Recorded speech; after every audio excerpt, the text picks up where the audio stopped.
who's my audience member. Okay. Sugar is one of the most important nutrients for any living thing, especially humans. Sugar fuels our bodies and our brains. It keeps us alive. But today, it is sickening and even killing many of us. This is because sugar has become toxic due to its processed form, the high quantities in our food every day, and our unawareness of its effects on the body. Normally, sugar is received as a byproduct of foods we eat, such as through carbs, fats, and proteins. These foods are turned into glucose and mostly absorbed in the intestines and then directly converted into energy. We also receive sugars that are naturally produced in fruit. These are fructose sugars. Fructose is not absorbed well in the digestive tract as glucose, so it passes directly into the liver. Fruit is usually high in fiber, which slows its digestion down, and it contains little fructose. This allows fructose to be broken down and filtered and stored at a pace the liver can handle. The problem that exists today is the amount of fructose we consume. Scientists have developed ways to extract fructose from corn, so now production companies are adding straight fructose sugar to many of the foods we eat and drink today. It tastes sweet and makes consuming more enjoyable, and nobody has a problem with that. But what we are realizing now is that too much fructose is harmful. The liver cannot turn the fructose into glucose and then into energy fast enough. So it is stored in fatty cells around the body, and particularly the liver.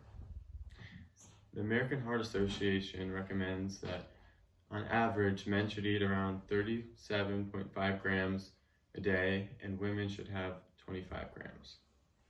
And so when one 12-ounce can of Coca-Cola contains 39 grams of sugar, it's clear to see how sugar can easily be overdone in our diets.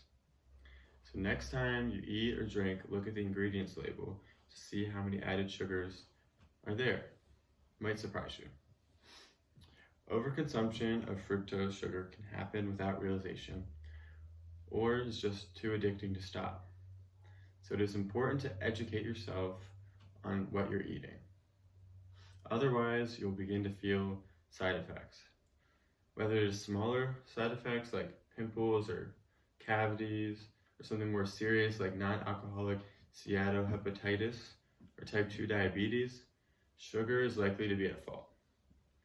This is because when the liver cannot break down the abundance of fructose into energy, it begins to store it as fatty cells in the liver. But also, elsewhere around the body, the excess fat can disrupt normal bodily functions.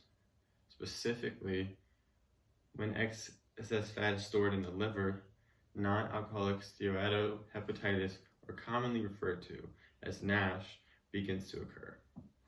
This is characterized by fatty liver, inflammation, and scarring as the liver tries to heal, which is also referred to as steatosis.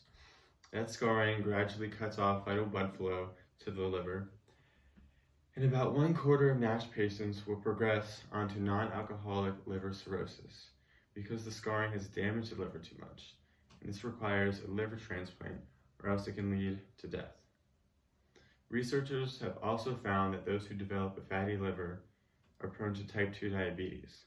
They found that non-alcoholic fatty liver disease has a prevalence of 70% among type 2 diabetes patients.